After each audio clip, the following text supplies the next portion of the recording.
사랑하는 영락교회 지체들에게 주 안에서 평화 인사를 전합니다. 오늘은 2023년 5월 11일 목요일입니다. 오늘의 묵상 본문은 역대하 7장 1절로 22절까지의 말씀입니다. 오늘 본문 말씀 7장 1절부터의 말씀은 이렇게 시작합니다.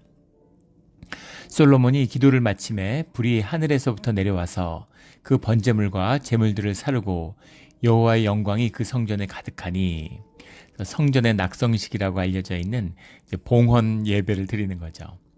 그렇게 솔로몬에게 기도를 마치는, 그 손을 들어서 축복의 기도를 6장에 나왔던 그 기도를 마치니까 주님이 불이 하늘에서 내려와서 번제물과 제물들을 사르고, 불이 하늘에서 내려왔다라고 하는 것은 우리가 생각하는 그런 현상적으로는 불로 느꼈을 수 있지만 우리가 물리적인 현상으로서의 불을 의미하는 것은 아니겠죠. 이것은 이제 초월적인 신비적인 그런 주님의 임재의 표현입니다. 번제물을 사르고, 우리 이런 것은 말씀 가운데도 볼 수 있었죠. 모세가 성막에서 제사를 드릴 때, 다윗이 오르난의 타작마당 모리아산에서 제사를 드릴 때 주님의 불이 내려와서 사르는 그 주님의 직접적인 임재, 주님의 강한 임재, 우리 현상 가운데서도 부인할 수 없는 분명한 주님의 임재에 대한 경험, 그것을 이제 표상하고 있는 것이죠. 그것이 제물들을 불로 사르는 것입니다. 불이라는 것이 이제 주님의 속성이죠. 소멸하는 불. 불이 참 신비해요.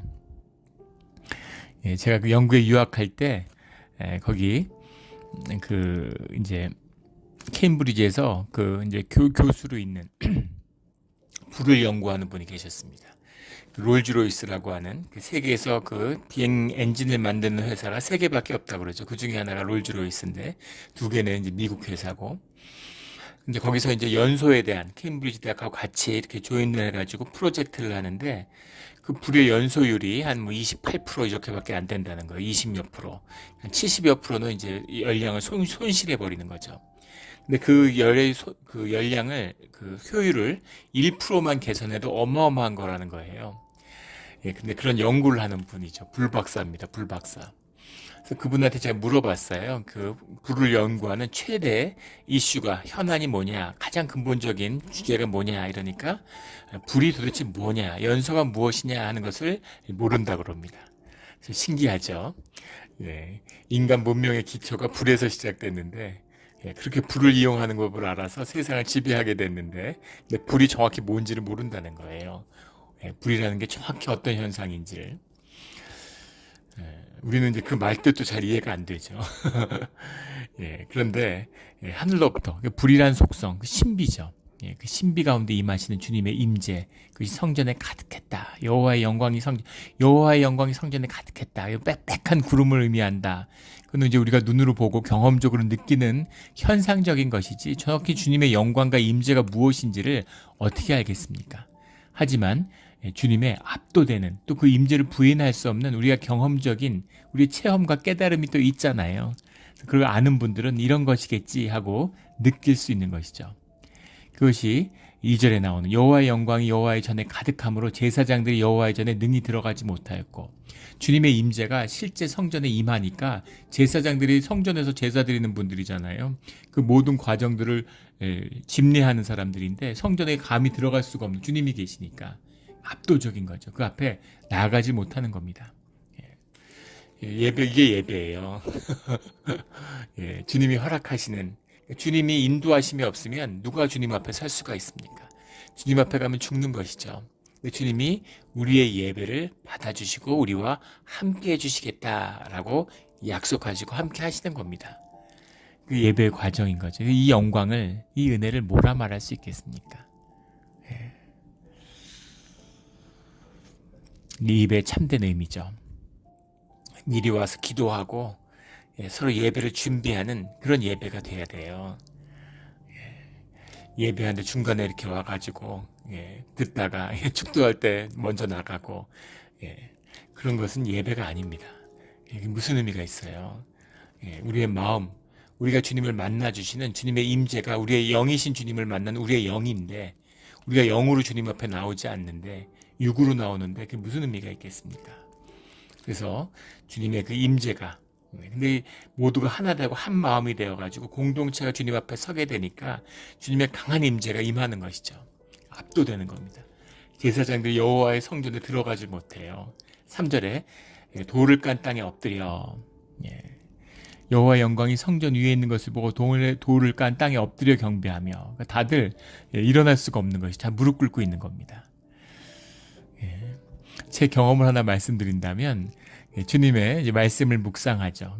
말씀 가운데 주님이 주신 도전이 있습니다. 어떨 때는 그것이 며칠을 갈 때도 있고, 어떨 땐 그것이 몇 달을 갈 때도 있고, 1년을 갈 때도 있어요. 그 말씀이 풀어지지가 않는 거죠. 말씀에 대한 도전이 왔는데 풀질 못하는 겁니다. 그렇게 한 1년을 갔는데, 우연히 무슨 예전에는 왜 그런 거 있었잖아요. 한 20여 년 전에 테이프 같은 거, 카세트 테이프 같은 거를 우연히 이제 가져다가 이렇게 듣는데, 그 카세트 테이프에다 예전에 많이 들었죠. 요즘은 사라졌지만. 카세트 테이프에 집에서 혼자 있으면서 이제 성경을 묵상하면서 그걸 틀어놓는데, 그걸 그냥 쭉 듣는 거죠. 근데 듣는데 그 안에 그 답이 있는 거예요. 근데 주님이 말씀하시는 것 같이, 주님이 와서 말씀하시는 것처럼 느껴지는 겁니다. 압도됐어요. 주님이 말씀하시는데 너무 압도돼가지고 도저히 그냥 앉아서 들을 수가 없어서 집에서 혼자 있는데 그 카세트 테이프를 듣는데 무릎을 꿇고 들었습니다. 주님의 말씀을 하니까 무릎을 꿇고 납작 엎드려서 그 말씀을 들었어요. 그런 압도함, 그게 주님의 말씀. 그러니까 우리가 여러 가지 생각을 하고 주님의 임재가 뭘까 상상하지만 그 무엇을 상상해도 그 임재 앞에 주님의 임재가 느껴질 때 압도되는 것이죠. 그 압도되는, 사람들이 공예배에서 압도되는 거예요. 그래서 모두 다 땅에 엎드려서 경배하고 여호와께 감사하여 이르되 선하시도다, 그의 인자하심이 영원하도다. 주님에 대한 감사와 그리고 주님에 대한 송축이 나오는 것이죠. 찬송이 나오는 겁니다. 이 주님 앞에 살 때 우리 존재의 비밀이에요. 내가 억울함이 있고 내가 뭔가 애통함이 있고 주님 만나면 좀 따져야 되겠다. 주님 어떻게 이럴 수가 있습니까? 그런 마음으로 주님을 찾았는데 주님을 만나니까 울면서 감사함밖에, 너무너무 감사해서 감사의 고백만 하다가 나왔다. 기도원에서 그런 간증 같은 걸 하시는 분들이 계시죠. 그게 주님의 임재의 진실입니다. 우리는 육적인 존재니까, 우리는 시간 안에 갇혀 있으니까, 공간에 갇혀 있으니까, 우리의 이 뭐 현상적인 걸 가지고 뭐 찌그럭바그럭하고 이게 뭐 좋고 이게 좀 잘 풀리는 것 같으면 은혜 받았다 그러고, 좀 안 되면 막 주님이 나한테 왜 그러시냐 그러고 막 그러잖아요. 주님이 오시면 이 현상과 껍데기는 아무것도 아닌 것이죠. 그 안에서 이렇고 저렇고 했던 게 부끄러워지는 겁니다. 주님이 크신 분이죠. 이 임재를 뭐라 말할 수 있겠습니까? 이렇게 하늘의 예배를, 주님의 임재를 경험하는 그런 살아있는 몬트레 영락 공동체가 되기를 주의 이름으로 축원합니다. 4절에 이에 왕과 모든 백성이 여호와 앞에서 제사를 드리니, 이제까지 제사를 드렸는데 또 무슨 제사를 드릴까? 앞에 드렸던 제사는 이제 그런 그 봉헌의 제사인 거죠. 봉헌의 제사, 이런 성전에 대한 중공에 대한 감사의 이제 중공에 대한 예배를 드린 거죠. 봉헌 예배를. 그리고 그 다음에 지금 나오는 제사를 드린다는 건 이제 감사의 제사입니다. 감사의 제사를 드리는 거죠. 그래서 감사의 예배라는 건 먼저 감사할 때 드릴 수 있는 거잖아요. 그래서 감사의 예배를 드리는데 5절에 솔로몬 왕이 드린 제물이 소가 22,000마리요, 양이 12만 마리라. 이와 같이 왕이 모든 백성이 하나님의 전에 낙성식을 행하니라. 낙성식을 행하니라 하니 감사의 예배인데 낙성식이라고 행했다 이렇게 이름을 붙였는데 낙성식은 아니죠. 낙성식은 아니고 감사 예배를 드린 거예요. 감사제를 지낸 거죠. 감사의 축제를 연 것입니다. 우리 예배가 축제잖아요. 이 본문을 보면 바이 야흐너크라는 말인데, 야흐너크라는 말이 이제 영어로 하면 데디케이트, 봉헌이고 헌당일 수도 있겠죠. 근데 이게 이제 재밌는 말인데 헤크라는 말에서 왔어요. 원형이 그 너크라는 말이 헤크가 원형입니다. 헤크라고 하는 말이 그 팔레트, 영어로 하면 roof of mouth 이런 거죠. roof of the mouth, 입천장, lips, 입술 이런 거예요. 그래서 송축하는 것, 높이는 것, 이런 겁니다. 입술의 찬양, 이런 게 이 야흐너크라는 말이죠. 야흐너크, 주님을 송축하는 것, 예배죠.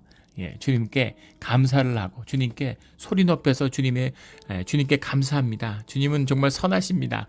이렇게 선포하고 주님을 높이는 고백을 드리는 건 이것입니다. 그리고 감사제라고 하는 것은 이제 드리는 헌물을 희생의 희생 제물을 나누어 먹잖아요. 감사 제물을. 그러니까 이제 이것을 잡은 것이 다 태운 게 아니라 그것을 이제 감사제로 드리고 서로 나누어 먹는 것이죠. 근데 소가 2만이고 2만 2천이고 양이 12만 마리다. 이걸 갖고 논란이 많아요. 이게 너무 과장이 심한 거 아니냐. 이게 뻥이죠. 어떻게 세상에 소 2만 2천 마리를 어떻게 잡냐. 양이 12만 마리를 어떻게 잡냐. 이렇게 얘기하는 거죠. 그런데 상반된 그런 주장들이 나오는 겁니다. 또 7절에 보면 솔로몬이 또 여호와의 전 앞들 가운데를 거룩하게 하고 거기서 번제물과 화목제의 기름을 드렸으니 이는 솔로몬이 지은 놋제단이 능히 그 번제물과 소제물과 그 기름을 용납할 수 없음이더라. 이 말과 통하잖아요. 근데 또 이 말에 대해서는 놋제단이 능히 그 번제물과 소제물을 감당하지 못했다. 놋제단이라는 건 성전의 제단인데 그 가로 세로가 20규빗, 그러니까 한 9.12m 정도 됩니다. 9m가 넘어요. 9m가 넘는 정방향의 놋제단인데 어마어마한 것이죠. 9m 양방향, 가로 세로가 9m인데 거기서 번제물을 태우는데 어마어마한 양입니다. 근데 그걸 갖고 태울 수가 없었다는 것이죠. 그래서 성전은 앞에 여호와의 전 앞들과 윗들과 아랫들이 있다고 그랬죠. 앞들이라는 건 윗들을 얘기하는 거죠.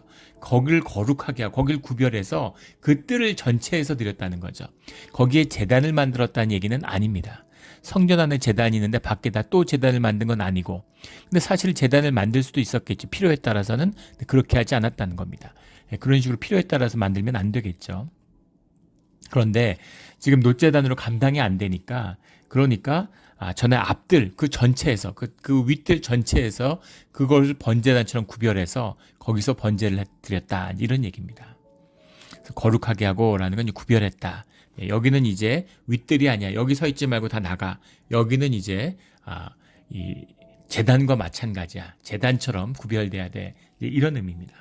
그러니까 이게 맞잖아요. 하도 많으니까 이것을 놋제단에서는 도저히 감당할 수 없는 것이죠. 근데 아무리 그래도 어떻게 2만 2천 마리와 양 12만 마리를 잡았겠느냐, 그렇게 이야기를 하는 겁니다. 과장이 아니냐. 근데 과장이 아니고 사실이었을 것이라고 봐요. 왜냐하면 일단은 일주일 동안, 2주일 동안, 2주 동안 잡은 겁니다. 일주일에 감사제사와 2주일에 장막절이 연결되어서 2주를 감사 축제를 했기 때문에 2주 동안에 소 2만 마리, 양 12만 마리를 못 잡겠습니까? 잡을 수 있죠. 하루에 14일이니까 14일 동안이니까 1,000몇백 마리씩 잡는 거니까 하루 종일. 또 하나, 이걸 사람들이 먹을 수 있었을까라고 하는데, 이것의 사람들, 이 당시에 다윗 왕국이 끝났을 다윗 치세 한 500만 됐을 거라고 보는데 한 100만은 모였을 것이라고 봅니다. 그럼 100만 명이서 100만 명이면 100명이 소 2마리 먹는 거예요. 양 1마리하고. 우리 100만 명이 먹으면 좀 부족할 수도 있죠. 100명이서 소 2마리, 1마리면 그래도 이제 잘 먹을 수 있었을 겁니다. 충분히 먹고도 남죠. 남는 게 없었을 거예요. 충분하게. 그럼 100만 명이 모인다고? 그게 가능해? 근데 사람들 그 옛날에 어떻게 100만 명이 모여라고 하는데 그 옛날이기 때문에 100만 명이 모일 수 있는 것이죠. 왜냐하면 지금 장막절의 축제와 연결되어 있고 이스라엘의 3대 절기입니다. 그래서 워낙 또 모이는데 지금 성전을 지었어요. 그리고 온 이스라엘이 다 모이라고 그러는데 다 모이지 못했겠지. 아니야, 모일 수 있는 사람은 다 모였을 겁니다. 그리고 농한기입니다. 농한기에 특별히 일이 없어요. 그러니까 이럴 때 다 가서 양하고 소하고 몰고 와가지고 제사를 드리러 모인 것이죠. 지금은 상상도 할 수 없죠. 지금 100만 명이 모이는 집회를 한다는 걸 상상할 수 있습니까? 상상하지 못해요. 그런데 저도 기억하는 사건이 있는데 1981년도에 5공화국이 출범하고 군사정권이 들어선 다음에 국민들을 위로한다고, 그런다고 이제 또 거창하게 이런 사람들의 기운과 문화, 이런 풍속을 새롭게 한다 막 이러면서 국풍 80일이라는 걸 했습니다. 81년도에. 기억하시는 분들 계실 거예요. 국풍 80일이라고 여의도에서 일종의 축제죠. 그래서 뭐 공연도 하고 음식도 팔고 장도 열고 이러면서 일종의 국가장처럼 5일장 하는 것처럼 그 국가 축제로 국풍 80일을 했어요. 아마 국풍 80일, 83 이렇게 계속 하려고 했던 것 같은데 이제 사람들이 모이는 게 부담스러웠는지 한 해만 하고 말았습니다. 국풍 80일은 역사적으로 그때 충무김밥이라는 게 처음으로 이제 알려지고 전국적으로 소개됐던 장이 국풍 80일이었다 그러죠. 무슨 가요제도 하고 뭐 여러 가지 했던 기억이 납니다. 어마어마했어요. 100만 명이 모였습니다. 매일매일 지속되는데 거의 100만 명이 매일 모였다는 거예요. 지금 같으면 그런 축제하면 10만 명도 모이기 힘들 겁니다. 근데 어떻게 100만 명이 모였을까? 10,000명도 모이고 싶지 않죠. 근데 그때 놀 게 없잖아요. 볼 게 없고. 그러니까 그런 걸 해도 사람들이 그렇게 모이는 거죠. 우리 기독교에서도 한번 보세요. 지금 100만 명이 모이는 집회를 전 세계적으로 어디서 할 수 있겠습니까? 꿈도 못 꿀 일이죠. 그런데 1973년도에 여의도에서 여의도 부흥성회라는 걸 했습니다. 개신교들이 연합해가지고 미국의 빌리 그레함 목사님이 오셔서 부흥 집회를 에서 말씀을 전했죠. 그때 사진들이 남아있어요. 그 사진 한번 인터넷 같은 데 한번 찾아서 구글 같은 데 찾아보십시오. 어마어마합니다. 보고서도 이게 말이 돼? 믿어지지 않는 장면이죠. 한경진 목사님이 이제 개회사를 하고 뭐 이런 그 집회를 했는데 찬양대가 6,000명이었다 그래요. 100만 명이 예배를 드리고 찬양대, 연합 찬양대가 6,000명이 찬양을 했습니다. 그걸 기록으로 남겨서 후대 사람들이 읽었다고 생각을 해보세요. 야, 이거 과장을 하고 뻥을 쳐도 분수가 있지. 성가대가 6,000명이라고? 100만 명이 모여서 예배를 드렸다고? 이게 말이 돼? 지금은 100만 명 모일 때도 없죠. 근데 그때는 여의도에 아무것도 없는 그냥 광야처럼 황토밭일 때 그런 때니까 국회의사당도 없고 아무것도 없던 그 모래밭에 모여서 100만 명이 모여서 집회를 한 겁니다.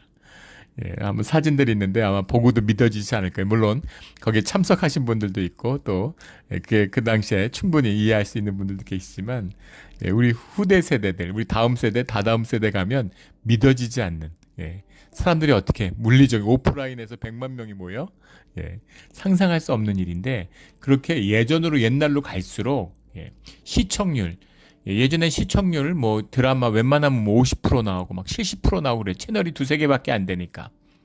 근데 지금은 10%만 나와도 대박이라고 그럽니다. 1%만 나와도 예능 프로 같은 거 성공했다고 그런데요. 그러니까 채널이 수백 개니까 그런 거죠.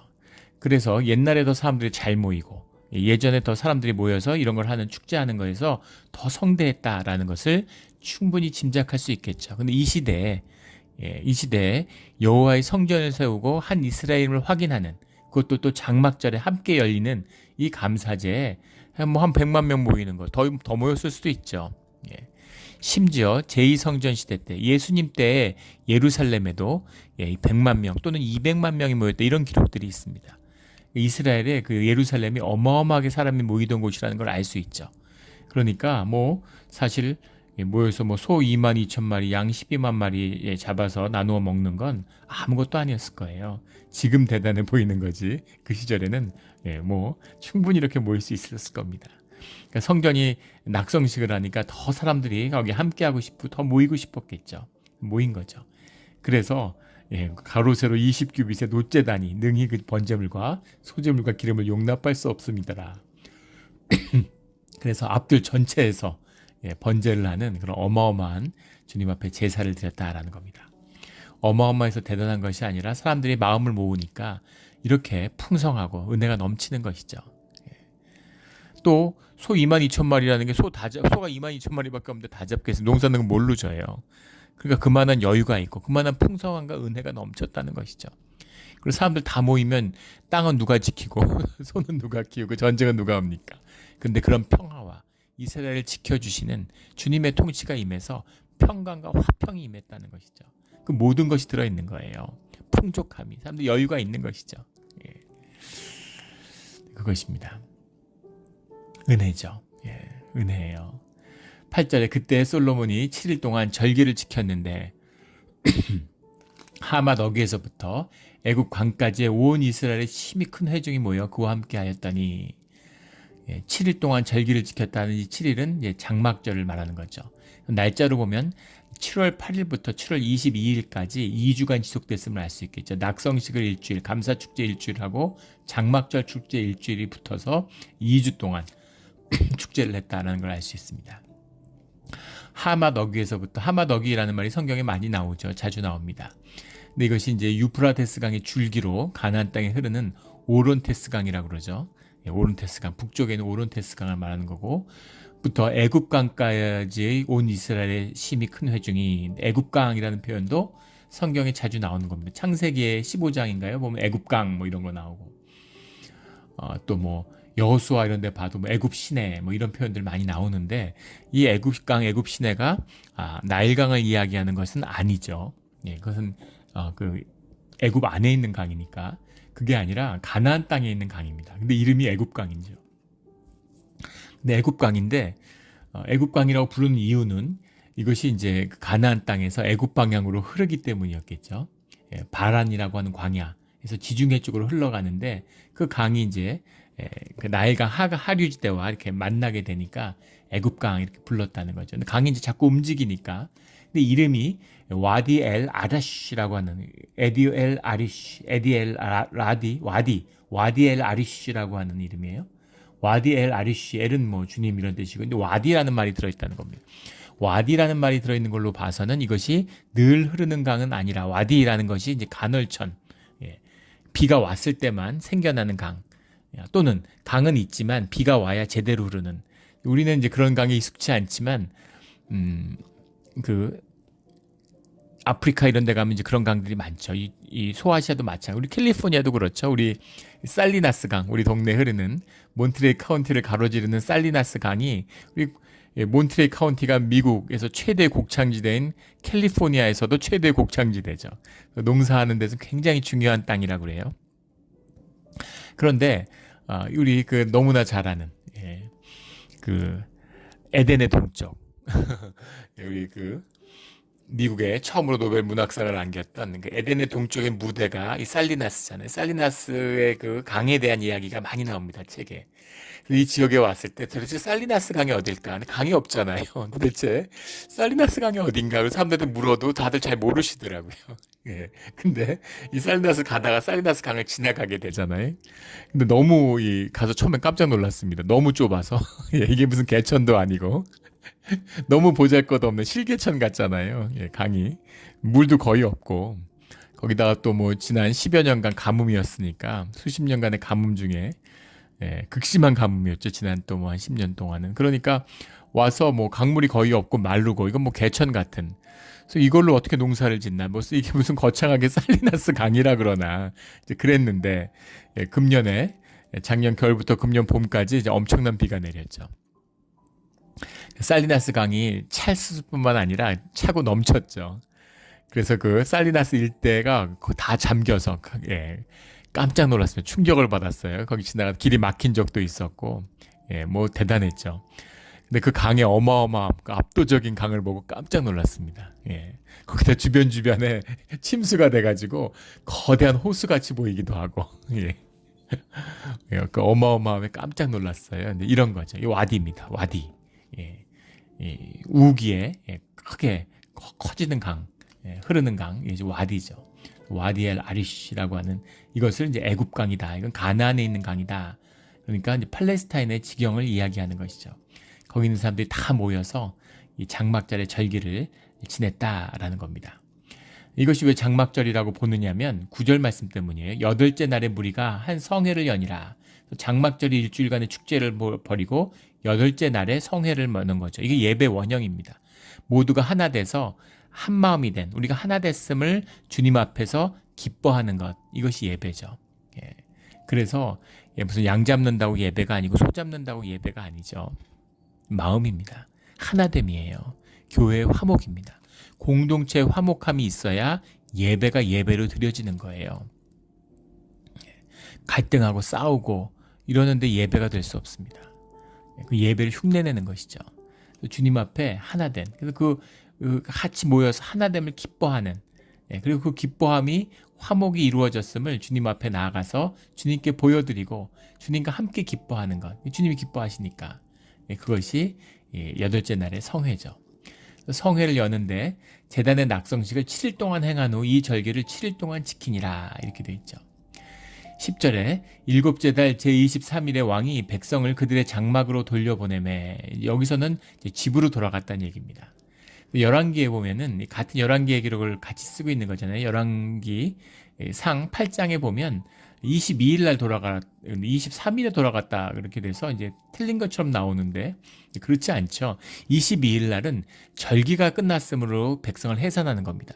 일단 해산한 다음에 해산한다고 해서 동네로 돌아가는 게 아니죠. 그 다음에 어디가 있겠어요? 다 자기 장막으로 와서 무슨 요즘처럼 호텔이 있고 뭐 무슨 그런 게 있는 게 아니잖아요. 모텔이 있고 이런 게 아니잖아요. 그리고 뭐 누구 집에 자고 뭐 민박이 있고 이런 게 아니기 때문에 다 와서 노숙을 하는 거죠. 천막을 치고 있는 겁니다. 그래서 모여서 감사의 축제를 나눈 다음에 모두 돌아가서 일단 돌아가는 거예요. 해산하는 겁니다.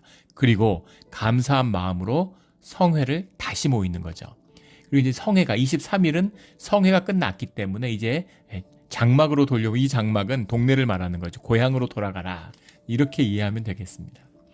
백성이 여호와께서 다윗과 솔로몬 그 백성의 이스라엘에게 베푸신 은혜로 말미암아 기뻐하며 마음에 즐거웠더라.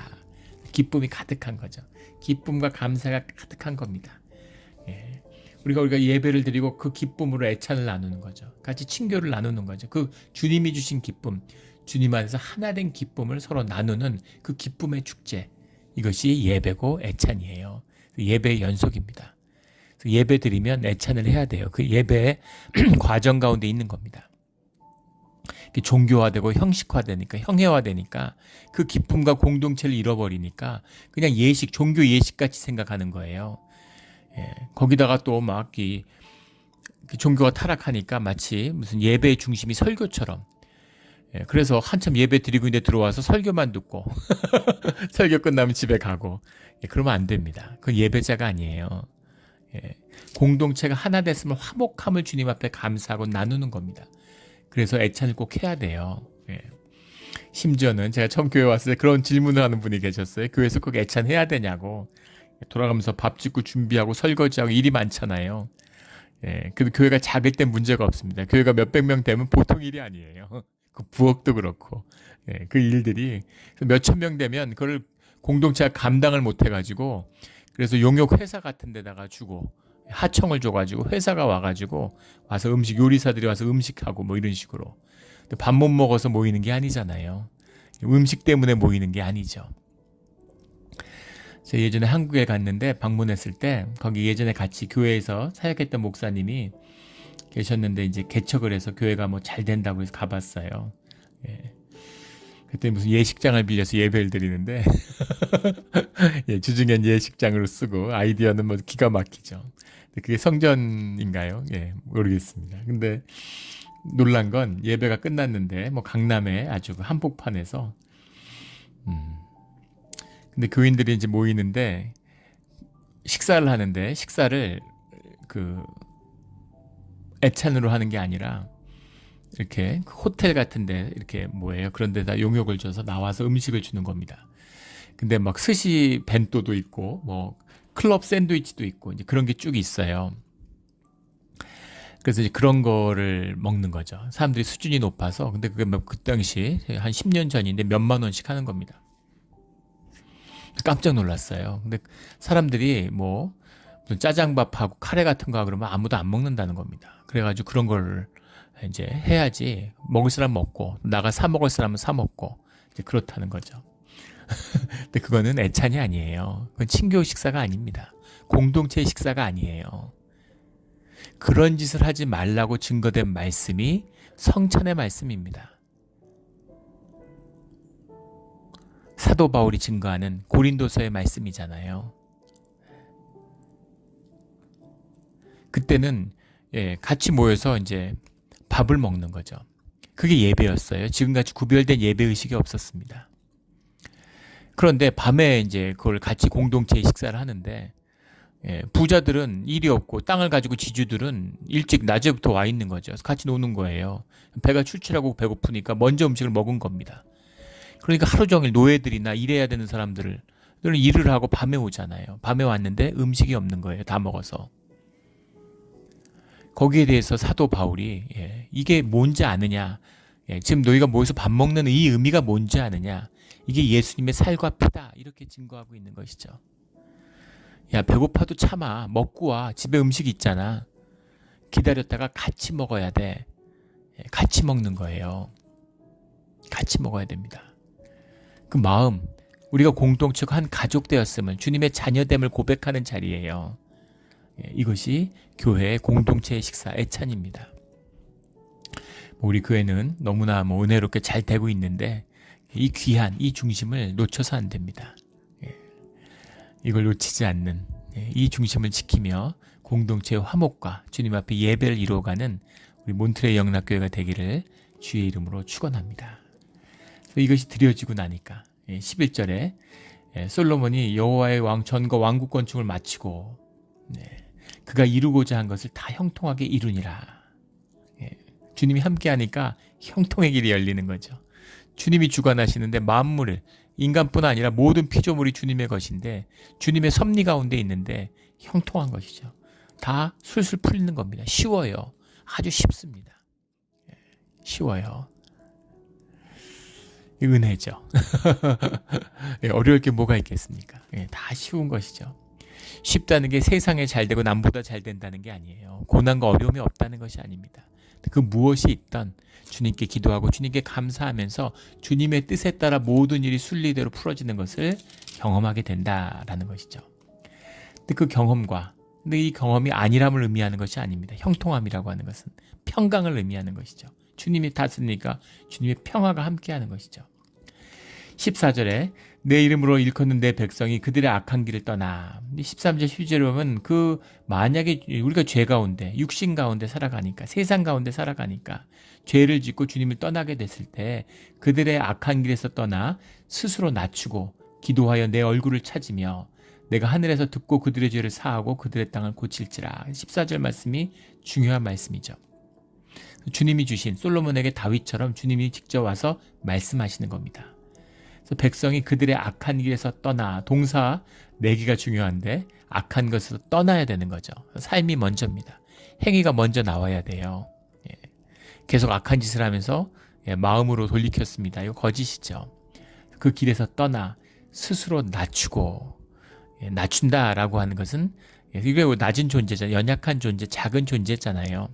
낮아져야 됩니다. 주님이 겸손한 사람을 성경 전체를 읽을 때 여러 가지 성경을 깊이 있게 모두 이해한다는 건 어려운 일이죠. 그런데 이곳에 흐르고 있는 주님의 뜻 같은 걸 볼 수가 있어요. 아주 중요한, 명백하게 주님이 말씀하시는 것 중에 하나가 겸손해야 된다는 거. 주님 오만한 사람 싫어하십니다. 겸손해져야 돼요. 저도 굉장히 어리석은 사람이죠. 그러니까 교만하고, 그러니까 오만했습니다. 근데 주님을 만나니까 주님이 낮춰주셨어요. 겸손하게 만들어주셨습니다. 마음을 낮추지 못하면 주님이 우리의 문제가 뭡니까? 에고의 문제가 뭐예요? 거짓자잖아요. 내 삶에 뿌리 내린 진짜 내가 아니라, 참나가 아니라 거짓된 나, 거짓으로 만들어낸, 내 생각이 만들어낸 나를 나라고 착각하는 것이 에고의 문제죠. 그래서 에고를 다루는 방법은 아주 쉬워요. 삶이 무너지면 에고도 무너집니다. 거짓 삶에 기초하고 있는 것이니까, 삶에 대한 잘못된 태도에 기초하고 있는 거니까. 근데 에고의 사람들의 문제는 망하면 겸손해지는데 잘 되면 또 오만해진다는 거죠. 주님의 사람들은 잘 되든 안 되든 상관없죠. 내 에고를 십자가에 못 박고 주님 앞에서 내가 겸손한 거죠. 주님을 향한 경외감이 있기 때문입니다. 주님을 향한 경외감이 있는 자만이 주님 앞에서 스스로 낮출 수 있어요. 겸손의 비밀이죠. 늘 겸손해서 주님의 사랑을 받는 우리 모두가 되기를 주의 이름으로 축원합니다. 기도하고, 악에서 떠나고 스스로 낮추고 기도하고 내 얼굴을 찾으면, 그러면 주님이 죄를 사하고 그 땅을 고치겠다, 이렇게 약속해 주시는 거죠. 우리 말씀을 마음에 새겨서 우리가 또 죄를 짓고 또 넘어질 때가 있지만 늘 거기서 떠나서 낮추고 기도하고 주님을 찾는, 주님의 고침을 받는, 주님의 용서를 받는 우리 모두가 되기를 주의 이름으로 축원합니다. 15절에 이제 이곳에서 하는 기도에 내가 눈을 들고 귀를 기울이리니 이곳은 성전이죠. 하나님의 이름이 있는 곳, 주님의 예배가 드려지는 곳, 거기서 하는 기도를 주님이 귀를 기울이시겠다 이렇게 약속하시는 겁니다. 우리 그런 예배, 그런 성전을 이루어야 되는 거죠. 21절, 22절에 가면 22절에 그 예루살렘이 주님을 잃어버렸을 때에는 그 예루살렘이 망한다. 주님이 그걸 버린다라는 것도 분명히 말씀하시죠. 그때 사람들이, 이방인들이 지나가면서 성전이 비록 높을지라도 자기 하나님 여호와를 버리고 다른 신들에게 붙잡혀서 그것들을 경배하며 섬김으로 여호와께서 이 모든 재앙을 그들에게 내리셨다 하리라. 그러니까 버림받을 수 있다는 겁니다. 언약이죠. 언약을 너희가 지켜야 된다. 주님은 언약을 늘 지키시 신실하신 주님이. 근데 언약은 쌍방의 것이잖아요. 너희도 언약을 꼭 지켜야 돼. 그래야 함께 할 수 있어 라는 주님의 당부죠. 근데 21절에 성전이 비록 높을지라도 그리로 지나가는 자마다 놀라 이르되. 놀라 이르되. 근데 이것이 똑같은 평행 본문인데 열왕기상 9장에 나오는 이 말씀을 갖다가 옮긴 것이죠. 역대기는. 그런데 거기는 놀라며 비웃어 가로되 이렇게 되어 있습니다. 놀라고 비웃어요. 근데 비웃는다는 말을 없앴습니다. 이 말을 감당하기 어려웠겠죠. 이제 다시 성전을 짓는데 이방인들에게 노예로 살다 왔는데 참 그 말이 힘들었을 것 같아요. 그래서 이 말 자체를 빼버린 게 아닌가 싶습니다. 놀랄 뿐 아니라 비웃는다는 것이죠. 신앙이 없는 자들이, 이방인들이 성전을 보고 비웃는다는 겁니다. 오늘날 세태예요. 오늘날 세상 사람들이 교회를 보고 비웃죠. 왜 비웃습니까? 주님의 임재가 떠났기 때문이에요. 교회가 주님의 영광이 사라졌기 때문입니다. 주님의 임재가 있고 주님의 영광이 있으면 미워할지언정, 모략할지언정 두려워하고 조심합니다.